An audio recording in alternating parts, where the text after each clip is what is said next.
Сәлеметсіз бе? Менің аты-жөнім Алтыкова Ақсәуле. Қазір сіздерге жүрек аускультациясын жүргізу әдісін көрсетемін.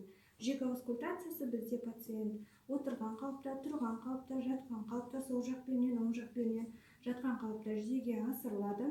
Жүрек аускультациясында біз әртүрлі патологиялық шумдарды, жүректің ырғақтылығын, ритмділігін және де жүректің жиырылу жиілігін анықтауға мүмкіндік аламыз. Негізінен 5 нүкте арқылы жүзеге асырылады. Оның 4-еуі негізгі, ал біреусі қосымша нүкте болып табылады. Ең бірінші пациенттен біз рұқсатыңызды сұраймыз жүрек аускультациясын жүргізуге. Кеуде торын киімнен босатуын өтінеміз. Одан кейін біз ең бірінші нүкте бізде митральды қақпақша нүктесі болып табылады. Ол бізде жүрек ұшы түрткісіне сай келеді. Сол үшін линия парастерналис бойымен 5-ші қабырға аралығында жүрек ұшы түрткісін анықтаймыз.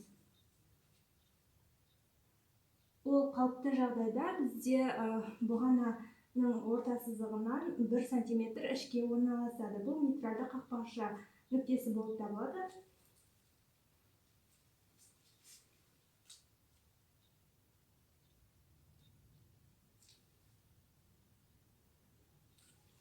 Митральды қақпақшада 2 тонда естіледі, бірінші тон басымырақ естіледі.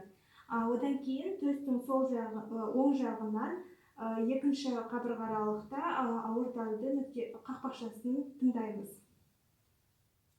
Бұл жерде бізде 2-ші тон басымырақ естіледі. Одан кейін төсегінің сол жағында 2-ші қабырға аралықта тронкус пульмоналисі өкпе сабағы қақпақшасын тыңдаймыз. Бұл жерде де 2-ші тон басымырақ естіледі. Одан кейін бізде 4-ші нүкте 3 жармалы қақпақша нүктесі болып табылады. Ол төсегінің негізіне сай келеді.